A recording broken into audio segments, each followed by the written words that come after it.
The massive crystalline chamber of the Galactic Council Station floated in the darkness of space, its walls humming with ancient power.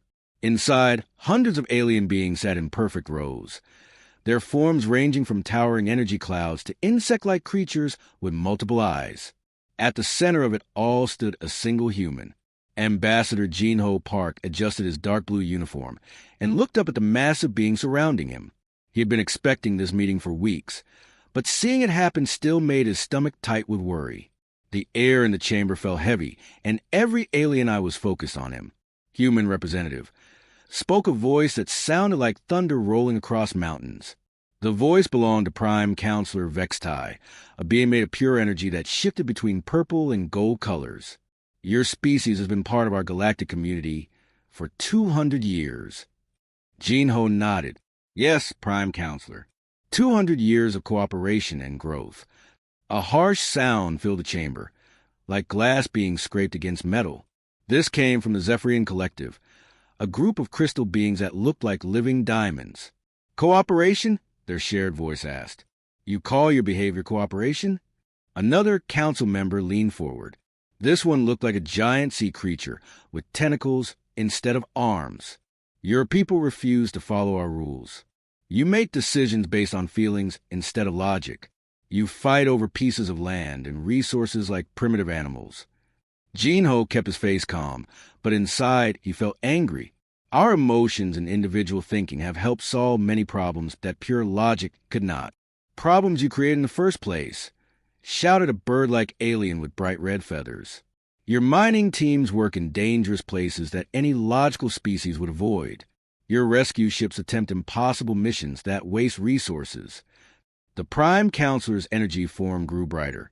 Your expansion into new systems follows no pattern we can predict. You establish colonies in places we consider uninhabitable. You make friends with species we have marked as too dangerous or primitive to contact. Because we see potential where you see problems, Jinho replied, his voice steady but firm. A creature that looked like a walking tree made a sound like wind through leaves. Your very existence disrupts the order we have maintained for thousands of years. When trade disputes arise between species, you do not follow proper legal procedures. Instead, you sit beings down and make them talk about their feelings. And it works, Jinho pointed out. The war between the Craxi and the Veltan Empire ended because human negotiators helped them understand each other's fears and needs. Chaos dressed up as success, hissed a snake-like being with scales that changed color. You have refused every attempt we have made to civilize your species. You will not give up your primitive concepts of individual rights. You will not abandon your attachment to specific planets and territories. You will not stop making decisions based on emotions. The chamber fell silent, except for the humming of the station's power systems. Jinho looked around at the hundreds of alien faces, all watching him with expressions he could not read. Some seemed angry, others appeared disgusted, and a few looked almost sad. Prime Counselor Vextai's form pulsed once, twice, then began to speak again. The Galactic Council has reached a decision. Humanity has 30 standard days to abandon these primitive behaviors. You will reorganize your government to follow logical decision-making processes. You will give up individual territorial claims and merge your resources into the common galactic pool. You will modify your brains to reduce emotional responses to acceptable levels. Jinho felt his blood turn cold. You're asking us to stop being human.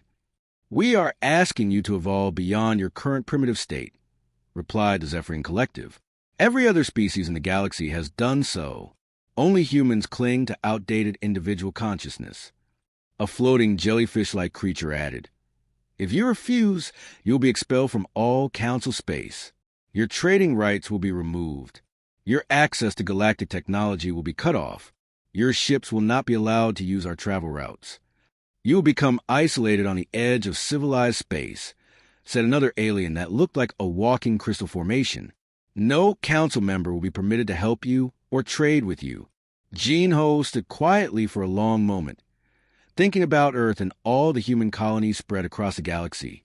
He thought about the families who had built new lives among the stars, the miners who worked in dangerous asteroid fields, the doctors who had learned to treat dozens of different alien diseases. I understand your position, he finally said. I will take your ultimatum back to my government. 30 days, Prime Counselor Vextai repeated. Choose wisely. Your species is too dependent on galactic civilization to survive on its own. Jinho bowed slightly. A gesture of respect he had learned meant nothing to most of these beings but felt important to him. Thank you for your time, honored counselors. As he walked toward the exit, Jinho heard whispers in dozens of alien languages. Some sounded satisfied, others worried, but most sounded relieved. They truly believed they were solving a problem by forcing humanity to change or leave. The chamber doors closed behind him with a sound like distant thunder. Young-Woo Kim wiped the sweat from his forehead as he watched the massive mining equipment being loaded onto the transport ships. The asteroid field around Mining Station Kepler 442 sparkled like diamonds in the light of the distant star, but today it felt different. Today it felt like goodbye. Sir, the Trilaxians are here again, said Hygiene Lee, his assistant. She pointed toward the docking bay where 3 tall, blue-skinned aliens stood waiting. Their 4 arms moved nervously, and their large eyes looked worried. Young-Woo sighed. Let them in. The lead Trilaxian walked forward on his long, thin legs. Manager Kim, please explain why you are leaving. We have worked together for 15 years. The deep-core miners cannot be operated without human crews. I'm sorry, Zekval, Young-Woo said, using the alien's real name instead of the shortened version most humans used. We received order from Earth. All human operations in Council space must be shut down within 2 weeks. But why? Another Trilaxian asked, his voice high and worried. Did we do something wrong? The mining quotas have been met every month. Young-Woo shook his head. You did nothing wrong.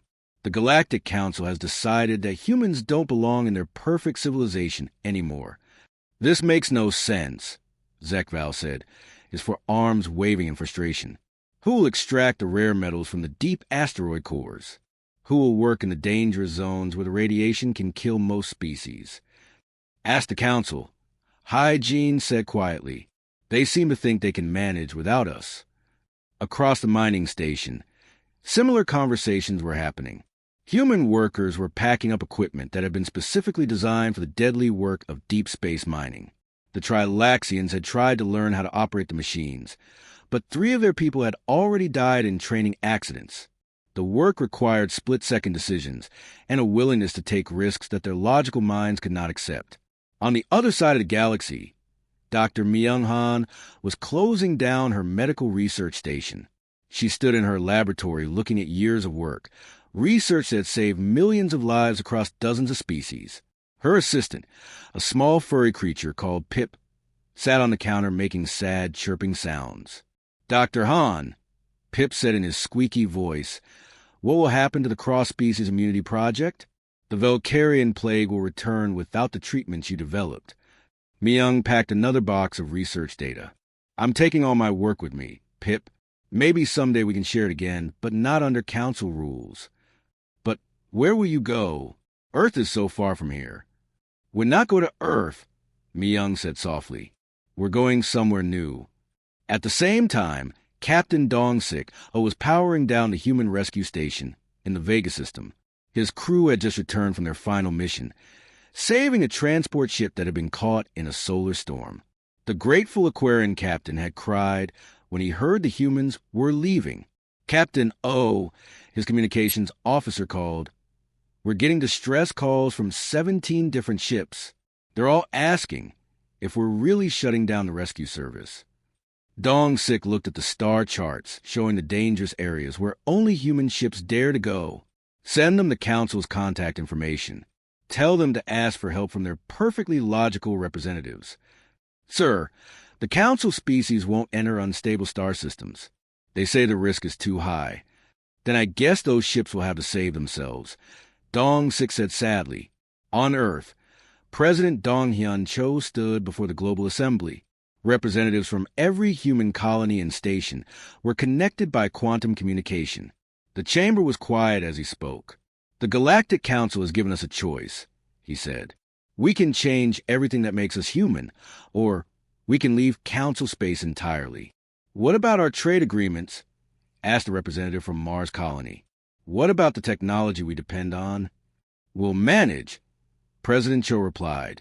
"Humans survived for thousands of years before we met the Council. We can do it again." A woman from the Jupiter mining stations raised her hand. "Where will we go? All the good systems are claimed by Council species."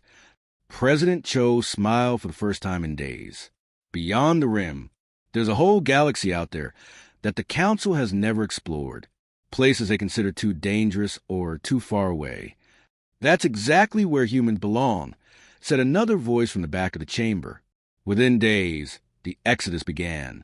Human ships loaded with families, equipment, and hope began moving toward the edge of known space. They left behind empty stations, silent mining operations, and alien species who were just beginning to realize what they were losing. The final human message to the Galactic Council was broadcast from President Cho's office. "We accept your decision to remove chaotic humanity from your ordered civilization.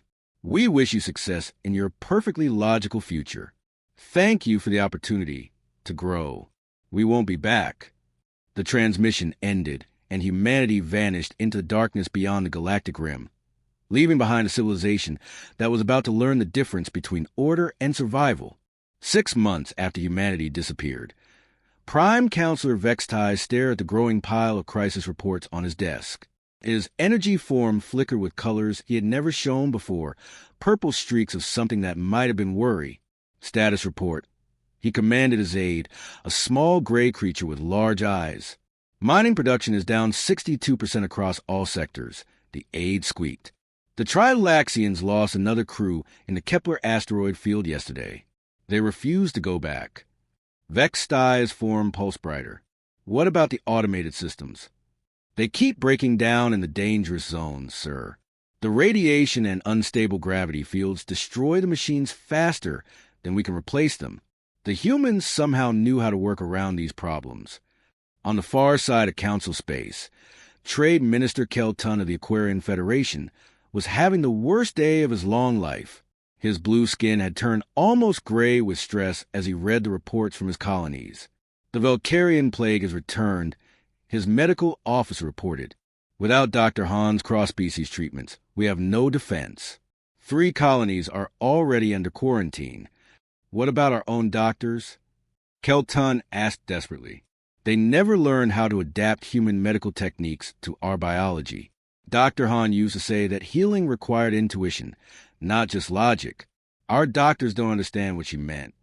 Meanwhile, the Zephyrian Collective was facing its own crisis. Their perfect crystal forms had always solved problems through pure mathematical logic. But logic was failing them now. The emotional Aquarian species had erupted into civil war over a trade dispute, and nothing the Zephyrians tried could stop the fighting. "We have calculated 17 different solutions to their conflict," reported Crystal Node 7442. "All of them are mathematically perfect. But none of them work," added Crystal Node 8891. "The Aquarians keep saying we don't understand their feelings. They ask for human negotiators who no longer exist." The war between the Aquarians had been going on for 4 months now, spreading to 7 different systems. Millions were dying while the Council's logical solutions sat unused because they ignored the emotional needs that drove the conflict. Captain Vex Dunn of the Council Emergency Response Fleet received the worst call of his career while patrolling the Outer Rim. A passenger ship carrying 3,000 beings from 12 different species had been caught in a collapsing star system. "Sir, the star is going supernova ahead of schedule," his navigator reported. "The passenger ship is trapped in the gravity well. Calculate rescue possibilities," Vex Dunn ordered. His computer worked for several minutes before responding.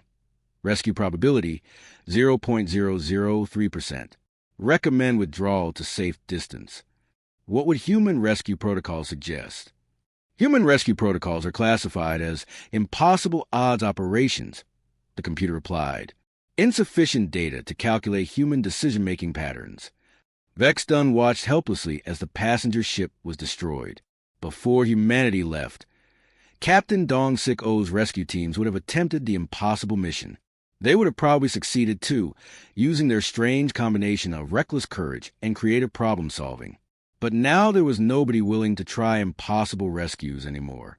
Dr. N.A.O. Vex, the Council's chief researcher, sat in his laboratory surrounded by failed experiments. For 6 months, he had been trying to recreate Dr. Myung-Han's revolutionary medical techniques, but every attempt ended in disaster. "The human approaches make no logical sense," he muttered to his assistant. "She combined treatments that should have killed the patients, but somehow they worked." Her notes mention intuition and feeling as scientific methods. "Perhaps we should contact her," his assistant suggested. "The humans are gone," Dr. Elvek snapped. "They chose chaos over civilization. We must solve these problems with proper logical methods." But deep down, he knew they were failing. The plague spreading through the outer colonies was getting worse every day, and their logical research methods were too slow to save lives. In the council chambers, emergency sessions were being held every day now. Representatives from dozens of species reported the same problems: supply shortages, failed mining operations, spreading diseases, unresolved conflicts, and growing unrest among populations who miss their human friends and colleagues. "The economic models are showing system-wide collapse within 18 months, reported the council's chief economist, a spider-like creature with 8 legs and multiple brains. "Human-operated supply chains were more important than we calculated. What about the territorial disputes in the outer sectors?" asked another counselor. "Getting worse," came the reply. "Without human mediators, we only have legal solutions. But legal solutions don't address the emotional needs driving these conflicts." Prime Counselor Vextai looked around the chamber at his fellow council members. For the first time in thousands of years, the perfect order of galactic civilization was cracking.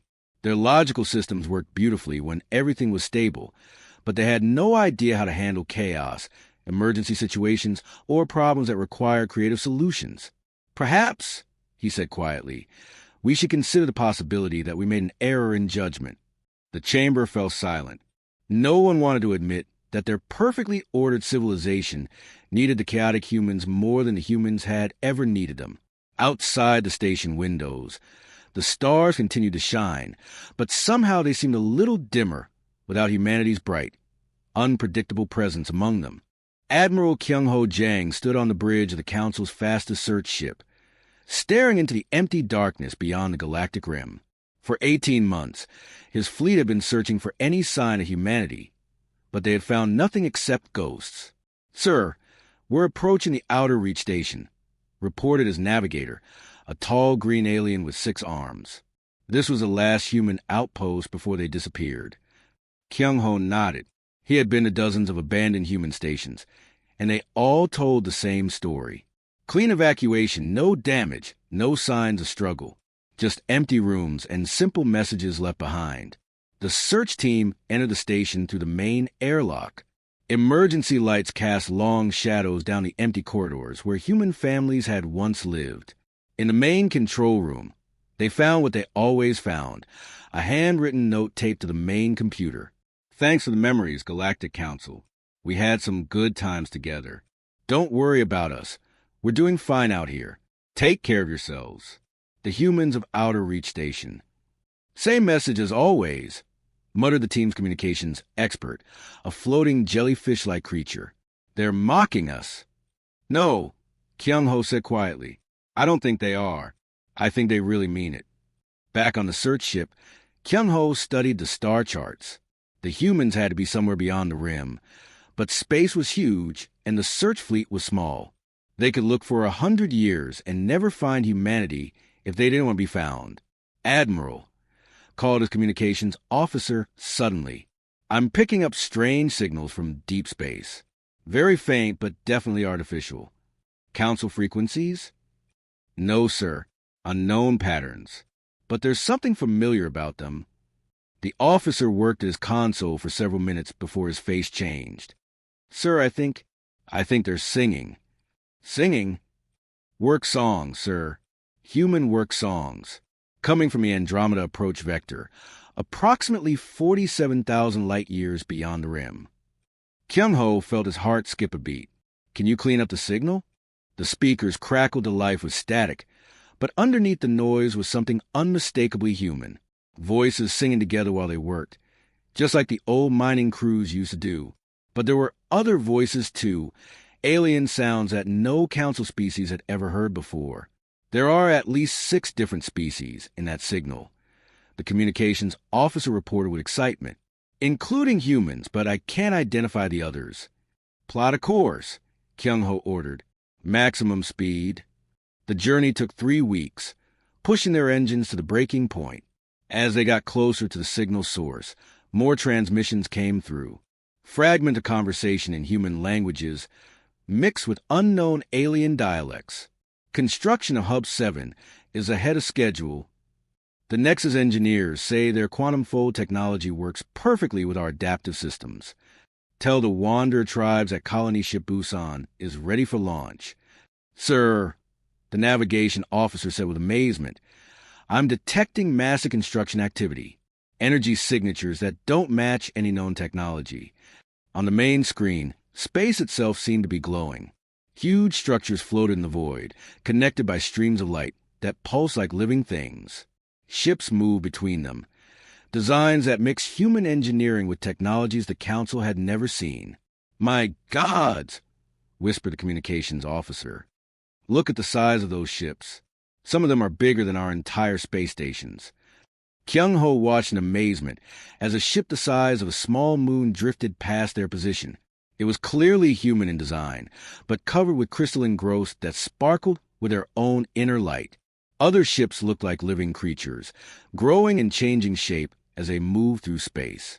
Admiral, we're being scanned, reported the tactical officer.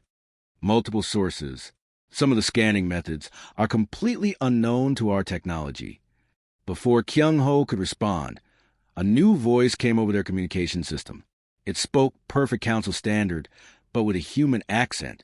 Council vessel, this is Traffic Control Station New Harmony. You are in restricted space. Please state your business. Kyung-ho stepped forward. This is Admiral Kyung-ho Jang of the Galactic Council Search Fleet. We are looking for human colonies. There was a long pause before the voice replied. Admiral, you're about 47,000 light years from Council space. This is human territory now, but you're welcome to visit our public zones. Follow the guide beacon to Visitor Station Alpha. As their ship followed the beacon, Kyung-ho saw wonders that made his mind spin. Asteroid fields that had been turned into gardens, with plants growing directly in space. Space stations that looked like they were made of solidified music, humming with harmonies that his instruments couldn't measure. Ships that seemed to be part machine and part living creature. Sir, I'm detecting at least 12 different species working together, the science officer reported. Some of them match our files for primitive or dangerous civilizations from the outer galaxy. The same civilizations the Council decided weren't worth contact. Yes, sir, but they don't look primitive now. Through the view screen, Kyung-ho watched human children playing in zero gravity with alien youngsters whose species he didn't recognize. They were laughing together, sharing games that had no names in Council languages. Admiral, his communications officer said quietly, I don't think we're going to convince them to come back. 2 years after humanity vanished, Prime Counselor Vextai stood before the emergency session of the Galactic Council. His energy form was dimmer than anyone had ever seen it, flickering with dark colors that spoke of exhaustion and fear. The situation has become critical, he announced to the packed chamber. The hemorrhagic void plague has now killed over 12 million beings across 17 species. Our research teams have found no cure. A crystal being from the Zephyrian collective pulse with frustrated light. Our calculations show that a cure should be possible, but every logical approach has failed. What about the other problem? Asked the Trilaxian representative, his forearms shaking nervously. Vextai's form darkened further. The Devourers from the Southern Galaxy have destroyed 6 more systems this week. They refuse to respond to our diplomatic communications. The chamber filled with worried whispers in dozens of languages.